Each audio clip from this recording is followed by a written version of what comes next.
संसदको रुस्टममा बसेर नेपालले पनि भारतको जग्गा मिचेको छ भन्ने प्रधानमन्त्रीले 1 रुपियाँको सिक्काबाट नेपालको नक्सालाई हटाइसकेका छन्।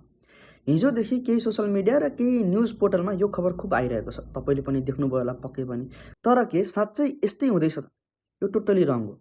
खास कुरा के हो भने 1 रुपियाँको सिक्का बनाउँदाखेरि 2 रुपियाँको लागत लाग्दै आइरहेको छ र यही कुरालाई न्यूनीकरण गर्नको लागि नेपाल राष्ट्र ब्याङ्कले नयाँ 1 रुपियाँको सिक्कालाई बनाउन खोजिरहेको छ।